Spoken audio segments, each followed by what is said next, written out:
Welcome to Mind Shifters Radio and to our conversation about, of course, first century Aramaic forgiveness is integrated into everything we do. But at this point, we're really digging into the power person dynamic via going through our newest worksheet, the power person worksheet, looking at and working to undo the underlying trauma and pain that most people carry from the past. And until one becomes cognizant of all of the components, all of the underlying mind energy, let's remember the opening words in the book of John do not say, in the beginning was the Word, and the Word became flesh. It says, in the beginning was the mind energy, and the mind energy became flesh. That literally, when we engage in a thought, we create a molecule that appears in what we call the body, within our energy field, circulates around in the energy field, that molecule, until it finds a receptor site that matches,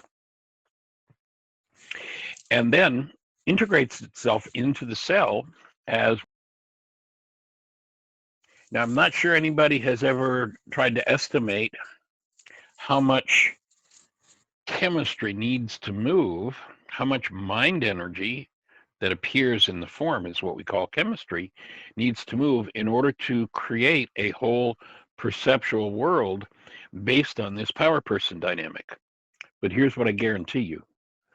Every person in the world that you've ever met, when they are ultra stressed, at least has the inclination, and probably 99.9% of the time, does the behavior when they're in that ultra stress state that their power person did to them that they hated the most. And the reason for that is because these power person dynamics are generational. And, if we just use an example, let's imagine that I have an ant sitting here on the tip of my finger, and this ant is looking around the room, and it looks around and it sees a fan with a pull chain on it for a light and a pull chain on it for the fan. It sees some art on the wall. It sees my phone. It sees a couple of windows, curtains. Now, do you think the ant says windows, curtains, pull chain, phone, or light, fan, art? Do you think the ant has any capacity for that? No. I'd offer that its mind is not capable of producing constructs such as our minds are capable of producing. So we look at the room and we have a construct in our mind called perception that is literally a picture generated by the mind out of content in the mind. Now, how much content? How many brain cells do you suppose have to fire? You go back and listen to Yeshua 2,000 years ago, and he says, in essence, in order to use the work that I'm sharing with you, you've got to have the eyes to see and the ears to hear. What he's saying, he's not talking about physical eyes and ears. I think we can pretty much assume most of the people, at least in his audience, had what we call physical eyes and ears. That wasn't what he was talking about. He was saying you've got to have the content in brain cells, and you have to have the capacity to formulate a picture based on that content. The ant doesn't have the capacity. The alligator in the room doesn't have the capacity. The dog, the cat, they do not have the capacity. A human has the capacity to formulate pictures based on what is in the room that resonates content. But if the content isn't there, then the mind can't generate a picture of it. If the content isn't there, then the mind cannot generate a behavior prompt to cause someone or incline someone toward a particular behavior. And when you think of the massive amount of data that goes into just what has to fire in your mind, how much data has to be there in order to look at a room and recognize a fan, a light, pull switches for both, carpet, computer, phone, what has to fire? What has to fire for someone to look at another person and say, spout out a whole paragraph, a whole scenario about what that person's done that is so terrible? What has to fire in them, and where does it come from? This assessment of terrible. And then notice that if that assessment of terrible is based in hostility or fear, and the person making the assessment is ultra stressed, they're not talking about what just happened in the room. What they're talking about is what just happened in their minds. This is the power person dynamic. And literally, ultra stressed, virtually everyone defaults to the behavior prompts be perceptual constructs that align with what their power person did to them that they hated the most. Realizing this in the codependence to interdependence communication practicum, which we did a couple of years ago, this worksheet, which for the 25 or 30 years, I don't remember exactly how long it is, that I've been teaching codependence to interdependence, was a one-page worksheet. And we have done many codependence to interdependence intensives over the years, residential 9-day intensives. But when we got online and we had a large group of people doing this intensive, and we did 2 of them in a row, that one-page worksheet grew to 14 pages because we recognized the importance of being able to look at all of the mind energy, all of the so-called chemistry in our structure that goes into producing, let's say, a behavior prompt where someone rages at someone else or someone condemns someone else. And then put Paul into the equation. Remember, Paul said, beware you who judge another, for that in which you judge another, you have been guilty of practicing. In other words, you don't come up with all that energy. You don't come up with, I'm going to throw you away. I'm going to get rid of you. I'm going to cut off communication with you. You don't get rid of people unless there's something in you. I mean, short of, yep, somebody comes up and punches you in the nose and starts to beat you around. Yes, please, get out of there. Get rid of them. But that's not what I'm talking about. It's interesting how people will hear a frequency firing in a microphone, entering into a telephone, going through a telecommunication system, going through another telephone, and a little piece of plastic sets up frequencies that cause rage in this person, that cause this person to condemn someone on the other end of the line. What has to be in the perceiving mind? What brain cells have to be there? And the objective of this is to literally take those things apart piece by piece, getting down to the very root of this thing called perception, especially pained perception. When hostility or fear is resonating, and just look at the behaviors one does, if hostility or fear, that doesn't mean you can't look at a situation. I look at the light and I go, oh, the light is burned out. Doesn't mean I can't see it. But if I look at the light and I'm enraged because somebody didn't change the light bulb, I have a problem. I look at someone's behavior, and if hostility or fear moves in me, now I'm living, and I'm in that ultra stress state, I'm living in a replicate mind that's simply replaying the power person dynamic. And the objective of this sheet is to go into depth and dissolve, really bring to conscious awareness. Remember that the master solvent for corrupt data in the mind is the presence of love delivered into the tissue structure by the breath. So each step in this worksheet is designed to bring one a step closer to being able to dissolve the root dynamics, being able to go back to and access directly. Now, when I say access directly, most people are accessing their pain indirectly. How can you tell when one is accessing their pain indirectly? They're having a conversation about how somebody else is the problem in their life. Look what you did to me. In that conversation, look what you did to me. I've said to my mind, well, mind, I know we've got some pain in there, but I'm not willing to look at, own, be responsible for, or do anything about that pain.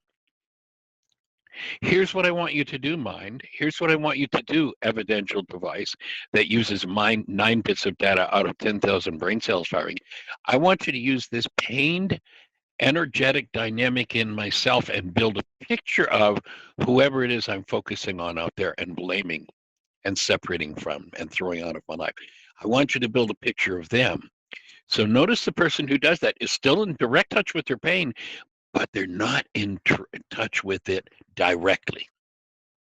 It's still in their physiology, but in their visual world, in the world of pictures, they've taken that which is directly impacting their physiology and literally creating a disease condition within themselves, and they're separating from their own disease condition, and they're instructing the mind to build a picture out of that data that's moving, that's causing so much pain, so much emotional turmoil, so much upset. They're using that data to build the brain's image of whoever they're holding the goal for, whoever their object of attention is. And of course, their name is always them. So their conversations about them, they're in direct touch with their pain, but they don't know it's their pain because that pain has been used via denial, dissociation, and projection. That pained internal corrupt data is being used to build literally the visual picture of the person they think is outside of them and is the cause of their pain.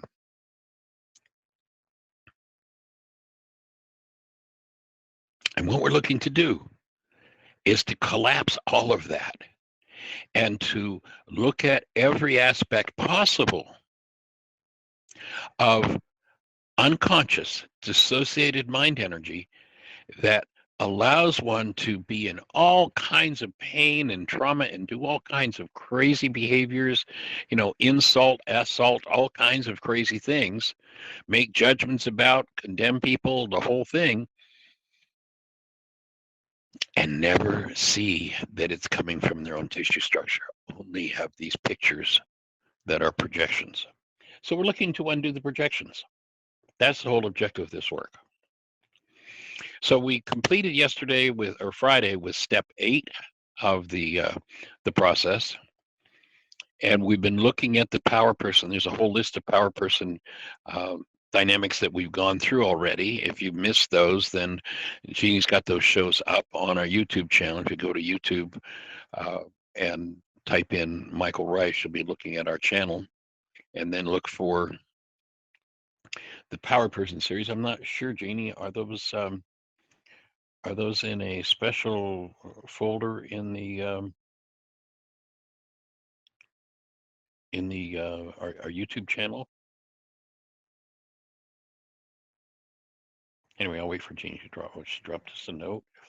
Yes, and can you tell us how to get there? So if you want to go back over the last few days where we started with this Power Person worksheet, then you can go back and look at these videos, and we're staying away from questions except for those that specifically relate to what we're covering with the power person dynamic, so that we come up with a series of radio shows where if someone wants to work with this worksheet, we've never published it before because it takes building a lot of brain cells to make sense of it. Just handing it to somebody would not make sense to anyone.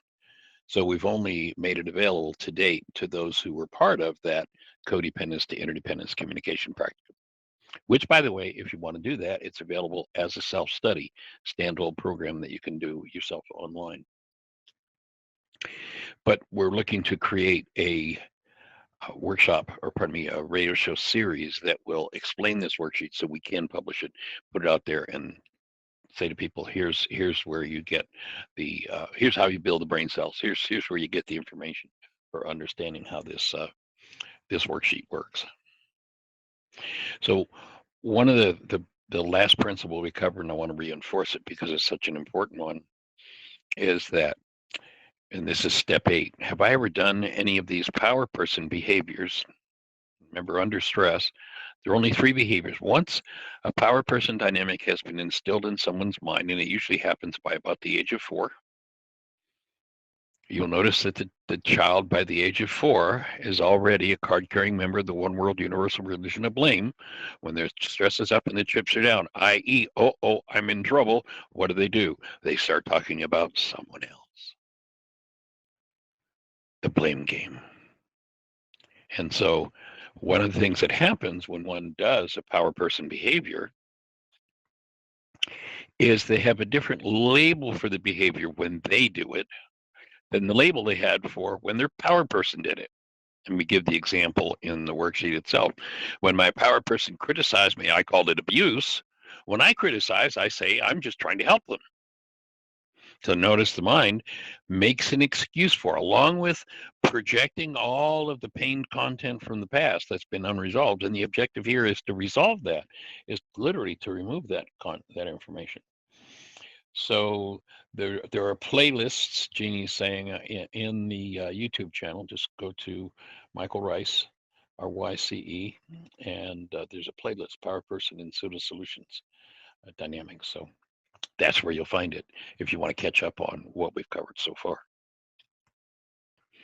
So just one of the objectives is to get clear that even though I label it differently than what I labeled it when it was done to me, I'm doing the same thing. And that makes for a key part of collapsing the lies of the mind. So then step 9. I choose to become conscious of each thought disorder. Now, remember this idea of thought disorders. When you think of this human system, let's listen to Einstein. Let's lay a foundation here. Einstein says, on such things as matter, we have been all wrong. What we have heretofore called matter is energy. Energy whose vibration have been so lowered as to be perceptible to the senses. Quote, there is no matter. You don't have a material body. You have an energetic body. What is it that either supports or distorts that energetic body? It's your thoughts. The human system, our offering, our conclusion, after having asked the question of tens of thousands of people over the years, how many have ever held a newborn child? And then had people go back and recall and describe the essence of the newborn child, and everybody's answer was always some variation on the theme of love. So if you recognize that human life is love, it would make sense to believe that if this is an energy system, as Einstein said, then the quality of energy that supports it, the quality of energy that is designed to be put into the system, is that based in love. There are 2 qualities of energy relative to any particular energy system. I don't care whether it's human or not, but in this case, human, there are energies that pick the system up, that lift it up, that integrate it on deeper and deeper levels and strengthen and support it. Their energies based in love. And there are disintegrative energies, those energies which tear the system down. It's interesting, in the Aramaic language, the word that describes the energy that tears this system down is sin. Sin is an archery term in Aramaic. Most of you already heard me say that, in case we've got any new folks listening. Sin, if you were on the archery range and you fired at the target and you missed the bullseye, the scorekeeper would yell, sin, you're off the mark. That's all the word means. It's got nothing to do with all the Greek gobbledygook that's been laid all over it. It's just there are energies that belong in the human system and energies that don't. If you engage in energy that doesn't, then wherever that energy is stored on a cellular level, that cell is assaulted and begins to move toward a disease state. So what we're classifying here as thought disorders is any engagement in mind energy that's based in hostility or fear. It doesn't belong in the human system. That's all. Well, Michael, how could I ever protect myself if I didn't rage at somebody to protect me? Well, you got it backward, folks. If you have rage, guess who's coming to visit you? Someone who knows exactly how to interact with your rage, because you are a tuning fork. You are a creative tuning fork. And whatever energies you hold, you set up a field, and you don't even have to say a word. Whatever energies you hold, you set up a resonance that draws people to you that are in resonance with that energy, and then draws the behavior out of those people that are resonating in you. Let me see experientially, and of course this is rhetorical. By the way, if anybody does have a question on the topic, we want to stay on topic. But if anybody does have one, you're certainly welcome to put it in the comments or hit the caller button. We just want to stay on topic so that this is a tight bringing together of how to use this worksheet. So if you hold a disintegrative energy, somebody who knows how to resonate that's going to show up in your face.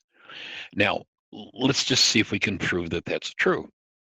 How many here have ever gone into someone else's space totally committed to being loving, nurturing, and caring, and all of a sudden found yourself functioning like a mad banshee? Anybody ever done that? Yeah, we all have, haven't we?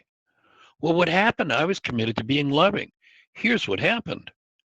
The energy that they held that resonated your mad banshee was the energy that attracted you to them. And when you got close enough because of that energy exchange, up came your mad banshee. Now, many people interpret that story as, see, even Michael Ryce said that it's your fault. See, you did it. That's not what I'm saying here. What I'm saying is, if I hold an energy that demands some sort of mad banshee show up, then somebody who's got that energy is going to, through resonance, be attracted into my field. And energetically, when they get close enough to me, that's going to come up in them. And they're going to tend, unless they're very conscious, to behave according to that resonated mad banshee in them. And it's their opportunity to get conscious as human beings and recognize their sin. Recognize that that bad banshee is based in hostility or fear, and stop the behavior, stop the languaging, stop the assaults on others and on your own tissue structure related to the thought disorders that we would call the mad banshee. It's your opportunity to stop and go, whoa, what am I about to do? I'm about to violate my energy system. Why? Well, gee, if I tap in, this person, gee, there's an energy that's demanding my rage. Okay. So, yes, if you're a member of the one world religion of blame, then you'll interpret that as, see, they deserve it because they demanded it. No, they resonated it into the space.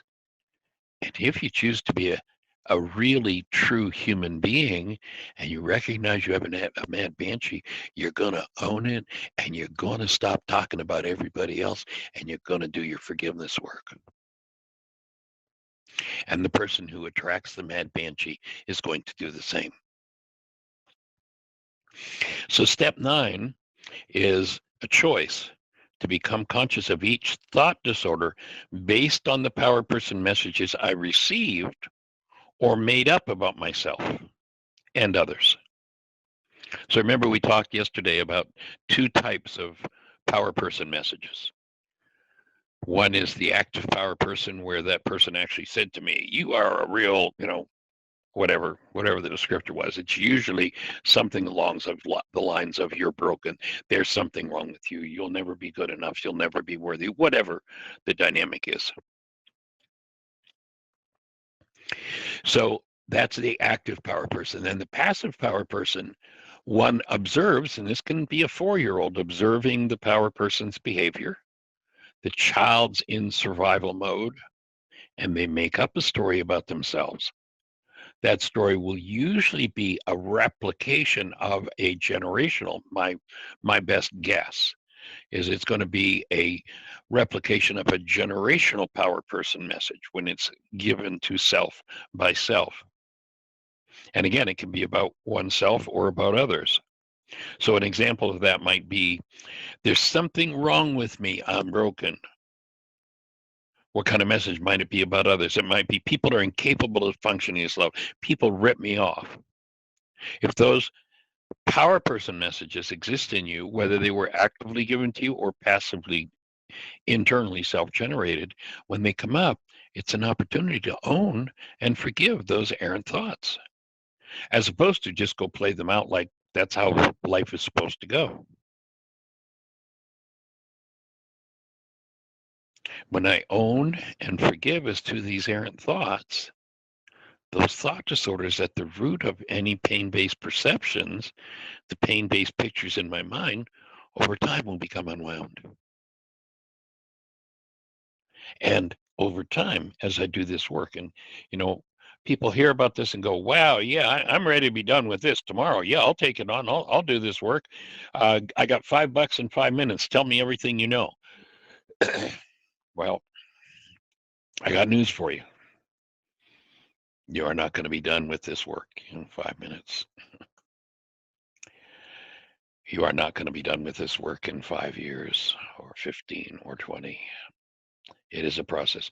When you realize, especially if you're the early adapter within your family system, if you're the first one who has engaged in a conversation of actual healing, of actually leaving the one world universal religion of blame, and when you're in pain or upset, having a conversation inside of yourself about yourself rather than about everybody else, that's one of the major markers of a really devout, religious, card-carrying member of the one world universal religion of blame. They have a conflict with somebody, and all they talk about is that somebody. They walk away from it, and the next day, and the next day, and the next day, and the next year, and the next year, they're talking about that other person, and never stop to have a thought of, oh, what's moving in me is moving in me. What's moving in me is what's causing me to feel. Oh, maybe I should have a conversation about myself. Maybe I should join the Church of Responsibility and actually talk about, why am I in such rage? Why is it that I want to condemn this person? Why is it that I think I am big enough and smart enough and good enough to be judge, jury, and executioner and tell them what they should be doing? What makes me think that? Oh, that power person thing. That's what my power person did to me. They told me they knew my life better than I did. Oh, that was a message. I'm stupid. I don't know. And so when you have a conversation about yourself, when you're in pain or turmoil or upset, you've begun the resolution of the pain or turmoil or upset. You applying forgiveness collapse the pain-based perceptions, the pain-based pictures, and you unwind and remove all the underlying thought disorders in your life. And again, in order for your mind to create this literal hologram where you actually see the person out there who's the problem in your life and the one that's causing all the upset, the one that's responsible for all the disturbance, and you are the judge, jury, and executioner, and you can tell them what they should or shouldn't be doing. I mean, how many millions of brain cells do you supposed to have to fire in order for that kind of a hologram to be generated by your brain? And remember that every hologram generated by your brain, every picture painted on your, pardon me, generated in the brain is painted on the inside of your eyeballs. And it details more about the content of your mind and what you've denied and dissociated from in yourself than it does about the picture, the hologram that you think is out there. And there is no life in that. That is dead. And go back to Yeshua, and there's that case where he says to the disciples, he says, let the dead bury the dead, let the blind lead the blind. Those who have no clue that when they go into a rage and they are abusive, to other people, they have no idea that they're dealing with themselves because they're in such denial and dissociation. To go into such a mind, if you are the early adopter, if you're the first one of the generations, to actually face the power person dynamic in yourself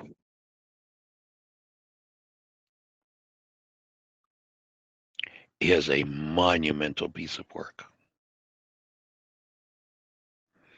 So step 9 suggests, with this particular dynamic that you're working with, that you make a list of all of the thought disorders that you can identify. And Dawn, can you briefly go over again the active versus passive adoption? Yes, sure can. So an active dynamic, well, I think I just shared if you look up on step 9 on the worksheet. So a message might be about self. There's something wrong with me. I'm broken. So let's say I'm interacting with my power person, and my power person is one of these perfectionists that everything has to be known and everything has to be done instantly and done perfectly because they're compulsive perfectionists. Those people, I suggest, become retired perfectionists, but they're compulsive professional at their job of being perfect. And so that power person would deliver the message. The child's 3 years of age, they're doing something. They don't have the brain cells to know what that power person knows. And the power person told them once, said to the 3-year-old, well, here's what you do. You take this part and you put it in here. And the child takes the part and puts it in their mouth. And the power person, because they're a compulsive perfectionist and they already told the child what to do, goes nuts. What are you doing putting that in your mouth? I told you to put that here. So that would be an externally generated power person message. What's wrong with you? You put that in your mouth rather than where I already told you where you should put it. So that would be an active power person message. The passive power person message might be the child hearing this from God, their authority, says, oh my God, I'm broken. What's wrong? Even here's my power person. Here's the person who spawned me and is here to hold the space of love and help me to grow. And they just told me I'm broken. Now, they didn't tell me you're broken. They told me something wrong with you, but the child makes up the message. I'm broken, or I'm not good enough, or I'll always fail, or, you look at any number of things that people go through. And so I hope that makes sense of your question. And we had a hand, but the hand has disappeared. No callers? Okay. We had a caller a minute ago.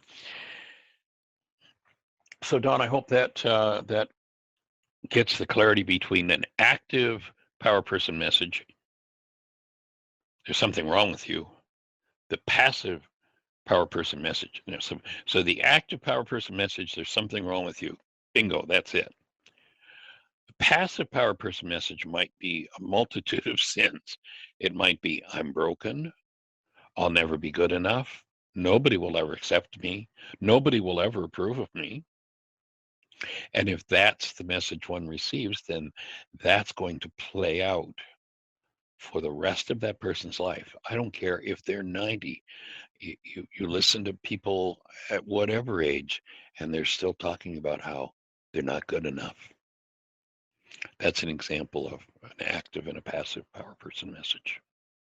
And the objective is to look at, ultimately through this tool, and especially through the breath, through presencing love and utilizing the forgiveness process, to collapse the perceptions based in that mind energy. Cancel looking at in any given situation the goal. So the child, let's say, who touches into the memory of 3 with power person just raging at them for putting that thing in their mouth instead of doing what they were told. And I've had people who've gone back and had memories of being 3 and things like that happen. Comes up. To be able to breathe in the presence of that thought is to be, and that pain is to be able to begin to literally dissolve the energetic dynamic that was absorbed from the environment in that situation. That's why throughout this work, there's a reminder to breathe. It's the breath that delivers the active presence of love that is the master solvent that dissolves the thought disorders. And step 9 is about listing every thought disorder you can come up with. And of course, when you download the sheet and print it, then begin to use it. Oftentimes you'll use like one of these steps might really, stand out. Oh my God, this is a story in my life, and it's either only 4 or 5 lines to fill it in. Then use additional paper. You might take a notebook before you're finished with that particular dynamic. And let's see what our comment is. So would emotional neglect, distance from a power person result because there was no outward demonstration of a power person? Oh yeah, I mean, if one has been abandoned, then that would be an ideal place, or that would be the type of situation where one would tend to take on a passive power person message. I'm not worthy of even my power person's attention. And it's interesting when one makes up these messages. Again, I think they're oftentimes reflections of generational power person messages, and it brings to mind a situation that I worked with a young man. This probably goes back 25 years ago, and when he was an infant, his father left, and he came to an intensive, and he really touched into being abandoned by his father. And through his teenage years, through his early life, he just developed a hatred for his father. Like, how could anybody do that? That SOB left me, left my mom. I wasn't worthy. He just abandoned me. What a hateful. I mean, he had a whole story made up about his father, and his assignment in the intensive. His father was still alive, was to connect with his father. And it was really powerful. I'll never forget this. It was really powerful because he came back to me after he'd gotten in touch with his father. It was the first time he'd ever met or seen his father. And his father shared with him that he was a son of a bitch. The father, words he used to describe himself. This father described himself as an SOB. And he said, son, I was so vicious that I know I would have destroyed you with abuse the way my father did me. So I left. And it was like such a turnaround. The greatest gift that this young man's father, because he was such an abusive man, thought to give his son was to leave him, which he did in order not to abuse him. I was like, phew, talk about a mega misperception and an opportunity to deal with some unconscious dynamics. That was really powerful. 100% generational from analysis of my family. Yeah, that's Dawn. Once again, I don't care whether it's government. I don't care which, congressperson or senator or person in the White House you sit with, and you listen to them in their rage, and they're dealing with a generational power person dynamic. It runs every government in the world. Go to church. I don't care unless someone has addressed and cleaned up this dynamic in themselves. It runs everything. And as far as I know, until I wrote this workshop down about 30 years ago, there's nowhere I've found this power person dynamic described in the world.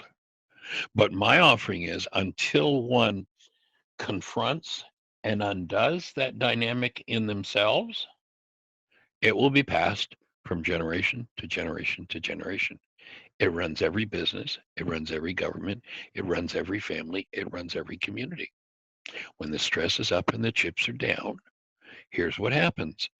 In that stress state, one is confused. They're not sure what to do.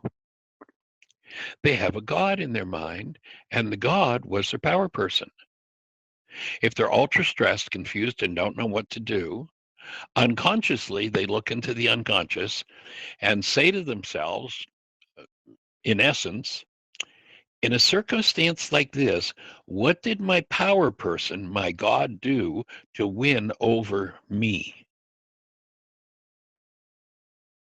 And now, what do? I do what my power person did to me, to them. And when I do that, ultra stress. Now, if I'm in the other power person dynamic, in the first stage or second stage, I don't do this. But when ultra stressed, I'll do what my power person did to me that I hated the most. And it will be the attempt to claim the power that the power person had over me as a child. If I can just successfully pull this one off with this person in front of me, then I'll be the one with the power. I'll be God. I'd offer that runs the world. And until one understands this, and then until one has the tool of forgiveness to go inside themselves to undo that dynamic, it doesn't change. Sadly, it doesn't change. And people can do all the rituals the world gives them. Now, they might accidentally fall into something that changes one of these dynamics in themselves. But there's only one way that I know to consistently, persistently work through these dynamics, and that's through the first century Aramaic forgiveness process, the reality management worksheet. That's why that's the number one tool we offer. And this tool is kind of like a mind shifter that gives people the opportunity to surface and look at, by going through each step here, look at the underlying dynamic to clean up their own minds. So then step 10, so I've listed the thought disorders related to the issue that I'm working on in this particular worksheet. And then in step 10, what stories did I tell myself about my power person to convince myself that the power person message I received, or the one I made up, was true? So that might look like my power person was so smart, they must have been right about me. Or my power person is so powerful, and they're better than me. So to really look, so we're inviting people to delve into and look at the deepest levels of hidden mind energy. And ultimately what we're going to come to is the generational patterns. We're going to uncover the generational thought disorders that keep that dynamic happening in the family system.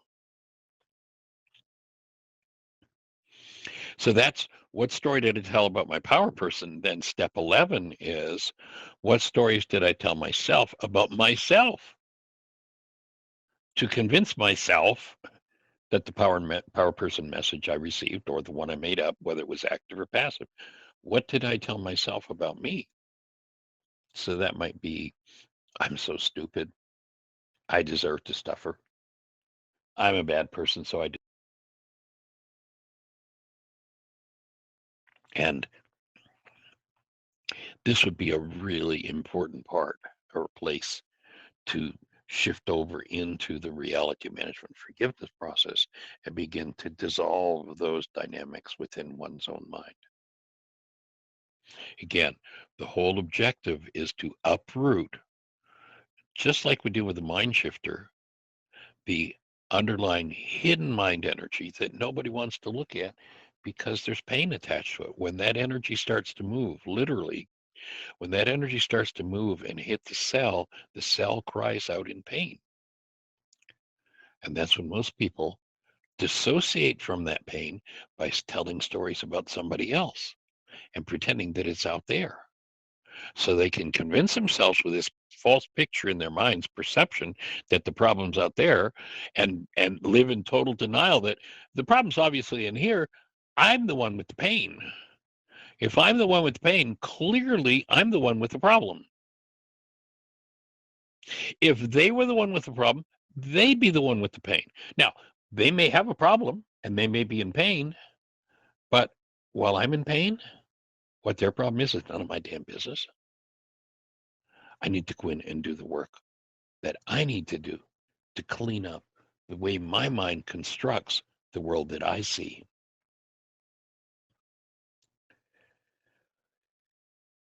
And again, if somebody's ready to take their work to the next level, the workshop that this particular worksheet grew out of, is available as a self-study.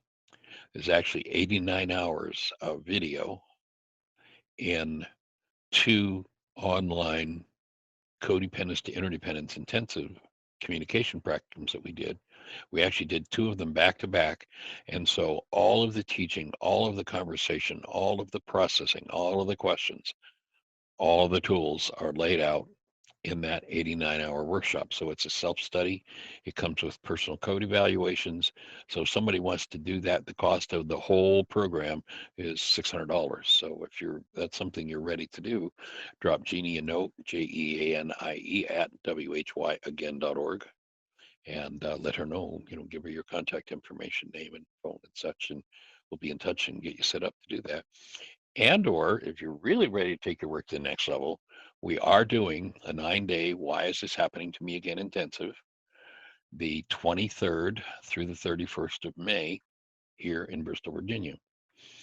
And so in that workshop, we'll do Why Is This Happening to Me Again? Healing through relationships, communication. Did you hear what I think I said? Purpose, personal power, and commitment, empowered to heal, hands-on energy field work, mind shifters, and still point breathing. We'll do all that in a 9-day residential intensive. And that intensive, we've got Urate coming. Thank you, Urate, if you happen to be listening. And she's going to be introducing to us and guiding people through some hands-on work, doing what's called a nutritarian food program that really works with uh, how to utilize food properly, how to determine what foods are nutrient dense, and how to prepare them in a fashion that makes for wonderful eating. So that's all going to be part of that intensive. And if you choose to do that intensive, and the cost for the 9 days, food, accommodations, workshop materials, everything for that 9-day intensive is $2,000 for a double room, or $2,500 for a single room, if we have any single rooms available. That includes everything. And if you've been to a 9-day intensive at Heartland, we held the line on our price at Heartland at $1,575 for, I don't know, 10, 12 years. We didn't raise prices. But and that our last 9-day intensive there was 2019, and food prices have gone crazy, and we are renting someone else's facility. So the 9-day intensive will be 2,000 for you'll be in a room with a roommate. And if you choose to join us for that, you can actually, I don't know if you're not on our newsletter mailing list, you might want to jump on our website, whyagain.org, go to the bottom of the page and sign up for the newsletter. Jeannie just sent the newsletter out last night for that intensive. And we're going to include, so you can actually start the intensive immediately, we're going to include that codependence to interdependence program, that $600 program. So if you want to register for the 9-day, when you do that, you'll instantly get access to the whole 89 hours and the personal code evaluations, and you can start the intensive immediately.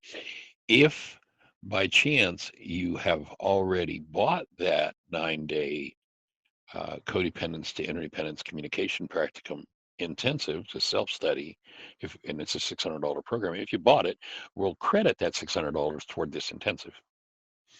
And we're offering as an additional bonus, and this is good for, I forget what date, the next 2 weeks, I believe.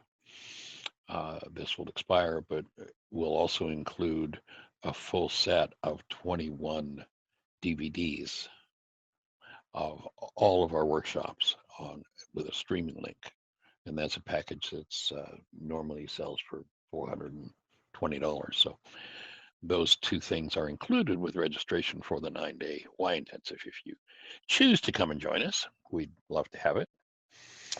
Anyway, back to step 12 on the detailed power person worksheet. So when under the spell of the power person dynamic, one insists, when one is hypnotized, this is literally when mind generates a hologram with enough emotional pain and trauma in it, people tend to be hypnotized. They tend to be locked in on that.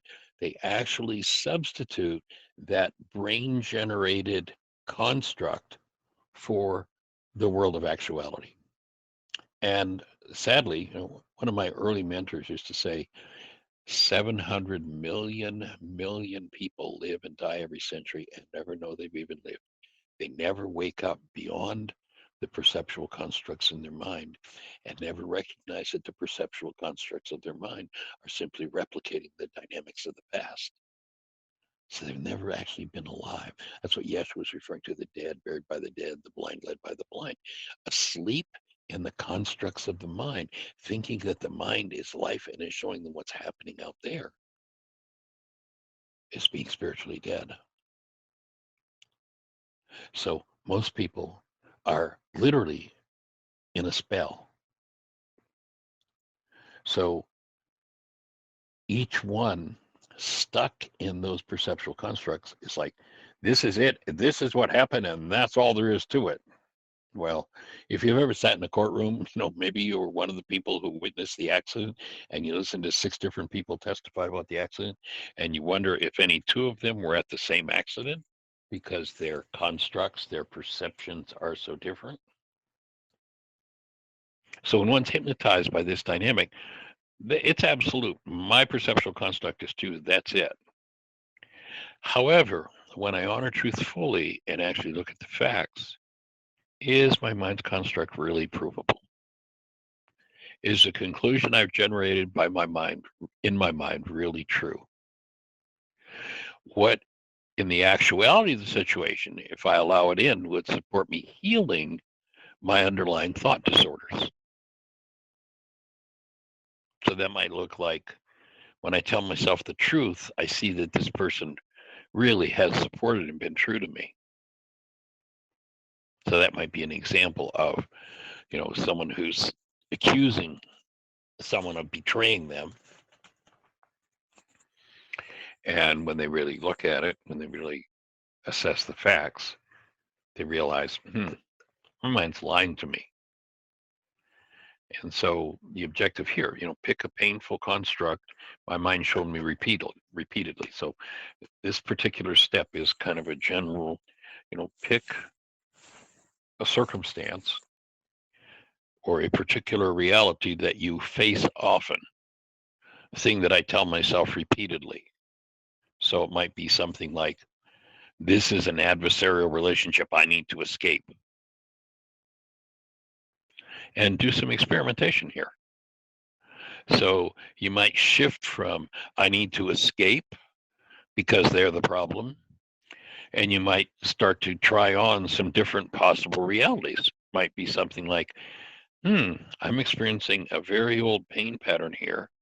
Perhaps this is my opportunity to actually forgive my part in this. Start to suspect that something else might be true. And as you do that, things really begin to change. So that's step 12 in the worksheet. And then step 13. All behavior is a form of communication. Remember, a component of this intensive is responsibility communication. We actually have a workshop. That's one of the ones that will come with the package if you register for the intensive. That'll be included, a streaming link to the workshop. Communication. Did you hear what I think I said? So what we're asking people to do now is to go back to step 6, recognizing that behavior is communication. Look at the behaviors that I used in step 6 and start to look at what was I trying to communicate. This is another way of delving into the hidden parts of one's own mind. What was I really trying to communicate here? So as an example I give here is if I use the voice, right here, do it, whatever, however you do that, what's the underlying message in the tone that I use? So it might be, I might ask myself the question, what message did I get when my power person did that behavior? So my power person used the voice. What message did I get? And it might have been disapproval. It might have been control. It might have been, you better behave or else you're going to get punished. It might have been a threat. It might have been a promise. So really looking at what's the behavior that I used, going back to step 6, where we identified behaviors, and what was I trying to communicate with that? So an example of that might be, my goal in using that behavior was to get them to shut up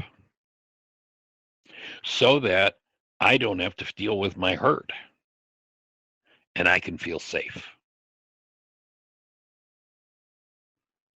So in step 6, we looked at behaviors. And here, what we're suggesting is that you look at what were you communicating with that particular behavior. I don't want to feel. Why did I shut up? I shut up because I don't want to deal with my hurt. I don't want to talk about this. Why? Because I've tried before and there's nothing I can do to resolve this. They might be the kinds of messages that one has behind their own unconscious behavior.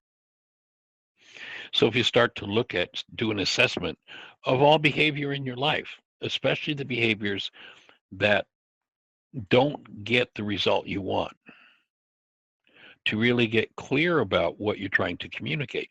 A lot of times, what one's communicating is totally an unconscious goal. So this can be a really important step to start to look at what's the part of my mind that I'm hiding from myself?